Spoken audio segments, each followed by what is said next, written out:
Kansas and Western fans. It's time for update number 45 for the construction of the Kansas and Western HO scale model railroad. And for the last 2 weeks, I was tasked yet again with working on the World Gorge Route. So we will start there and then do an overall layout tour for any of you that might be new, and as a reminder for the poll for this weekend. All right, starting down here in the gorge. If you checked in for the poll results after last week's update, you'll notice or remember that I removed these signals that I had at the either end of the gorge. And that's because after a lot of good feedback from many of you, I put some real thought into the use of signals on my layout, and I've decided not to include them for the foreseeable future. It just wasn't going to be worth the effort for the electronics, the extra expense and all that, for a system that wasn't even going to be necessary for my operations.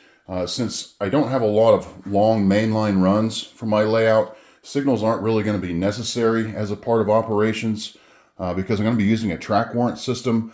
Since it's not, there's a short distance between destinations, it doesn't take very long for a train to traverse the layout to different areas where trains can pull off or stop or whatever.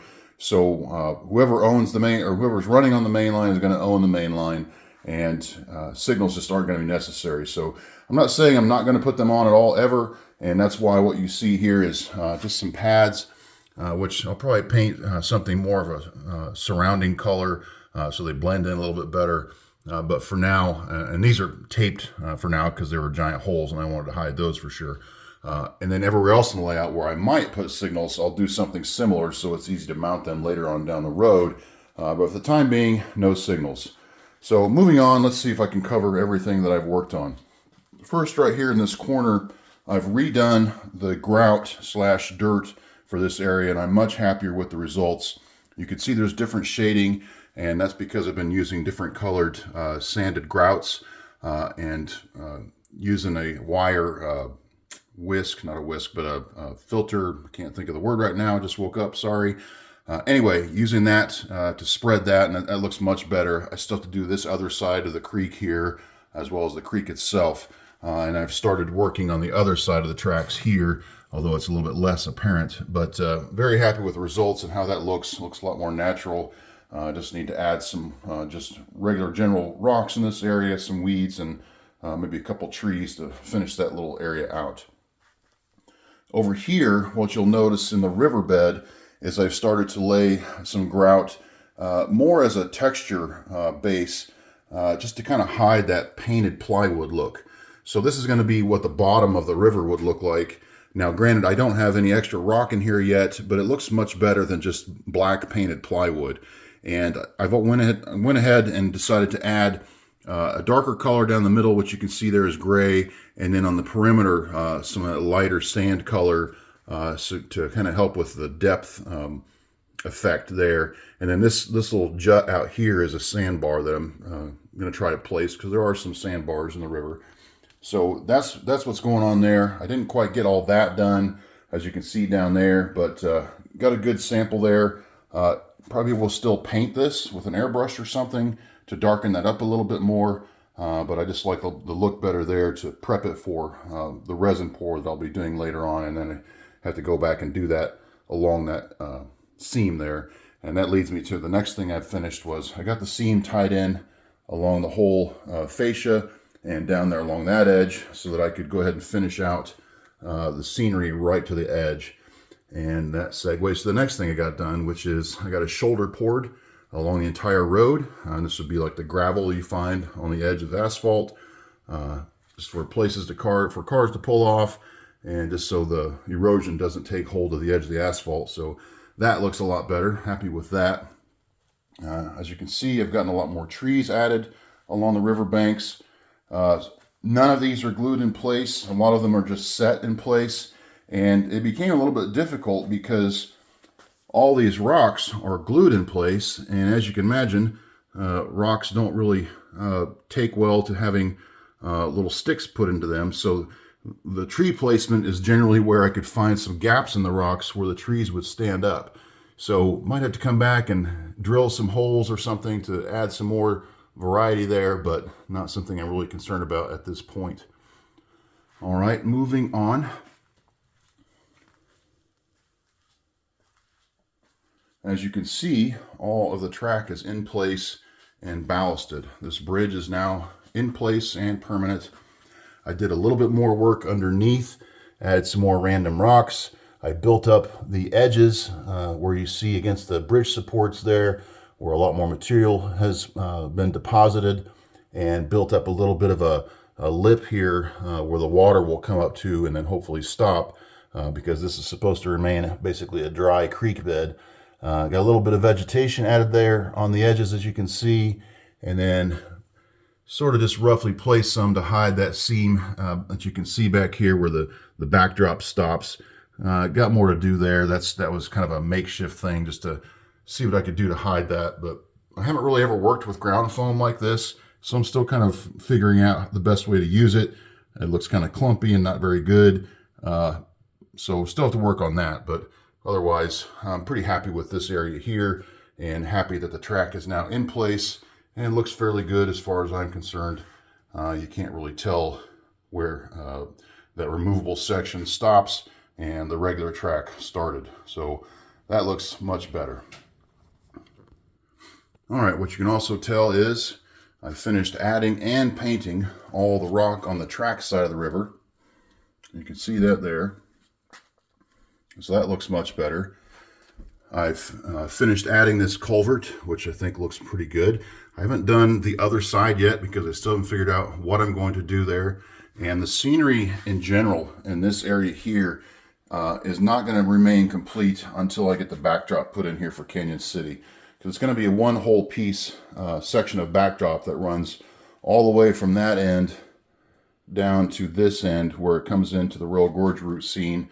So there's no seams, and so since I don't want to have to deal with trying to work the backdrop around finished scenery, because none of these trees are glued, they're just sitting there, it's going to be a lot easier to do that backdrop before I finish any scenic materials here in this area, especially since there's a nice little rolled back gap back there where I can tuck that edge in and hide that edge. I'll be adding trees and whatnot along that edge anyway, but it'll just be a lot easier to put that in before I do any more scenic work here. There's one other thing that I've gotten mostly done. This is that drainage bridge that I think I've spoken about many times. This is just kind of a unique feature down there for the real Gorge Route where they installed this bridge to kind of help drainage from higher up in the elevations to drain over the tracks instead of underneath. And this was just a bit of rock that was left in place to support that edge of the bridge. There is a support that's been engineered and added there on that side, and I still have to work on some paint blending to get this to look a little bit better, but I actually poured a little bit of water down this to see how it would work, and it does run right down the bridge and then trickles right down here. So a lot more weathering to do there to make that look a little bit more apparent. I apologize for bouncing around like this, but it's because I've taken some notes and didn't want to forget anything, so I'm pausing recording to go back and refer to my notes.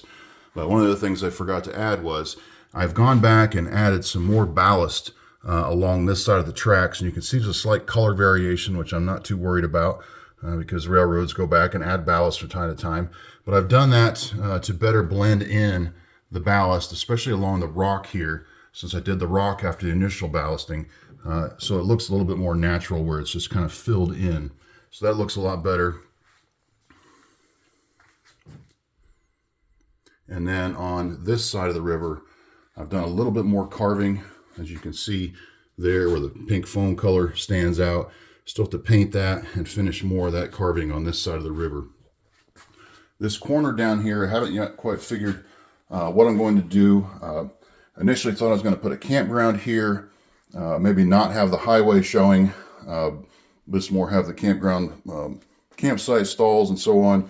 This is more just like a pull off at this point, and I went ahead and put the grout down just to see how it would look, and it looks okay, but I want to blend this whole elbow is what I'm calling it into one scene, and I just haven't quite figured out yet what I want to do there. One thing that is missing, I didn't really have time to finish, was adding these guardrails back into the scene that I've had.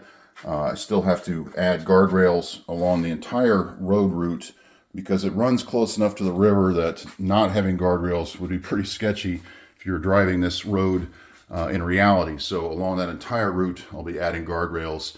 It'll just vary how close it is to the road depending on whether or not there's little pull-off areas like this, and that's what this is here. There's a lot of little pull-off areas along this road in reality where people can take a break, take photos, whatever. So the guardrails will follow that route all the way down to the other end of the road. Now that's about enough, I guess, for what I've worked on for this area. Still have quite a bit more detail work to do, but I will go ahead and say that if the Royal Gorge Route wins the poll again this weekend, I'm going to focus all of my efforts on getting the river itself ready for a resin pour. And you can see there's a couple places where I have these rocks strung across the river from one side to the other.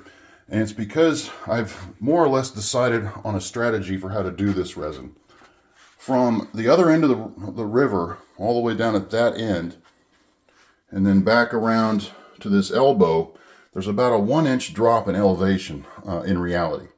So if I were to pour one solid pour, which I figured out is roughly going to be 3 gallons from one end to the other, this end would be about 1 inch deep, or probably 1.5 inches, and the other end would be about a 1/2 inch deep. I wouldn't have to pour it that deep, but that's what it would take to make this whole thing level. So rather than try to do it that way, I'm going to do a series of pours using these rock quote-unquote dams to section out the pores. So since it is flowing in the right direction from the left to the right, what I would do is do like a single pour here until it meets up with the dam, and then another pour here to meet up with another dam, and so on and around the bend. Now, once the resin is poured, it won't look like a dam. It'll just look like rapids are falling over some rocks, as the water does do on a fast-flowing river. Not a waterfall, just where the water is making an abrupt drop. And it would be, these little dams would be hidden by water effects and just the resin pouring over. Now, I've never done water before, so this is just a theory, and I am going to test this theory. But if the gorge wins the next 2 weeks, that's my primary focus, is to get the river ready for a pour. What I've decided to use is a deep pour product, epoxy product, that's typically used for river tables. And I encourage you to look that term up on Google, because it'll yield some fascinating results about what people do for resin in tables, dining room tables. And I think that's going to be the best product, because it's a deep pour product, so I don't have to worry about only pouring a 1/2 inch, or 1/8 of an inch, or a 1/4 inch, or any of that, because it's designed to do that. And that way I can use it as I need to for this scene. But that's what's going to be primary project, because detail-wise on this section, and I know I'm getting kind of windy for this, we're down to just little details at this point, and I could work on those forever. So I think the river pour is what's going to be the final good enough nail in the coffin for this scene.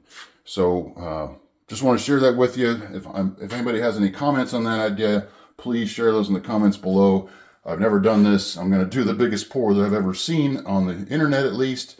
So any suggestions would be helpful. All right, moving on, we're going to do a quick tour of the layout, because this is getting really long already. Okay, moving around from the Royal Gorge Route into Canon City, where I still have some structure work to do. I'll be building a city street on the other side of the tracks there, and it will blend in right over here to the Portland cement plant, but the scenes will be separated by a wooded area here. And I almost forgot to mention, I will be building a park where you see that caboose. That'll kind of blend into that scene over into the Royal Gorge Route. The Portland cement plant itself needs a lot of structure work. The primary structures are in place, but they need a lot of details added, paint jobs done, and a lot of track weathering and ballast to be put in this scene. We'll cruise the other side of the layout. Over here in Pueblo, we've got the Evraz steel plant. Most of all the track work is done. All I need to finish is the spurs into the plant structure itself, which I will need to build before I do the spurs to make sure everything is going to fit right. There's going to be some gantry cranes that I still have to build, hence the packages there, to add similar to this one. And then we transition over into La Junta Yard, which just needs a lot of track weathering and ballast.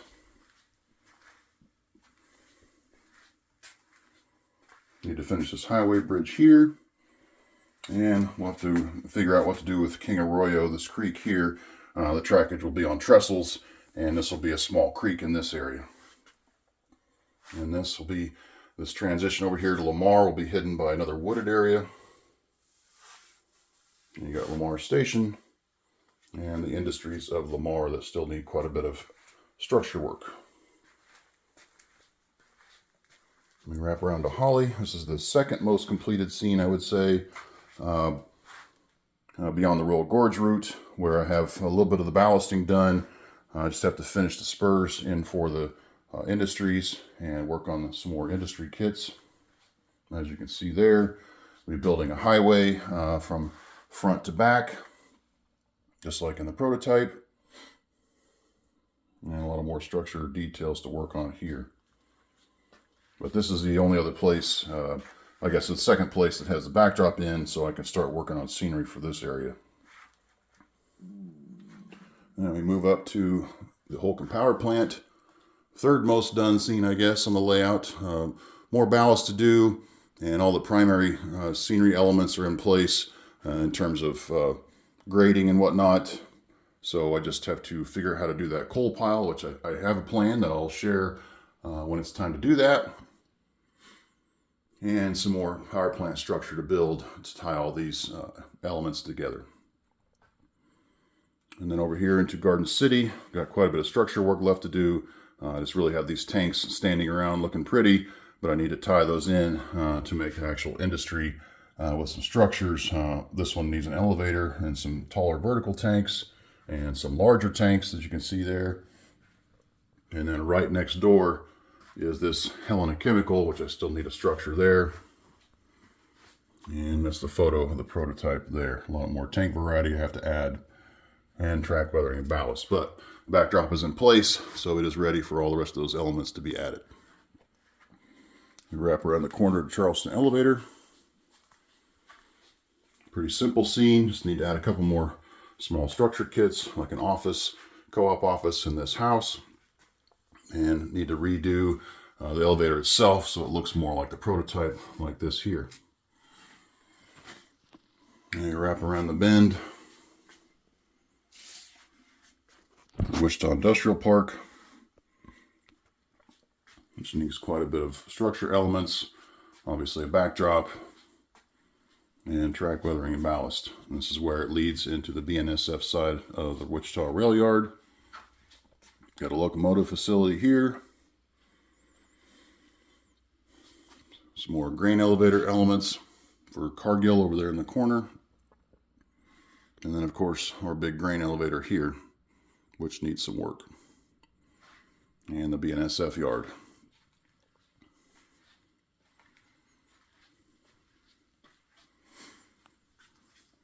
And down here at the end of the yard, we've gotten more or less complete. So detail work still needs to be done on the highway bridge itself, but the track work is all done with ballast. Still need to do some weathering work in this area where some rust, some fluid spills might be, some grain spills, but for the most part, this section is done.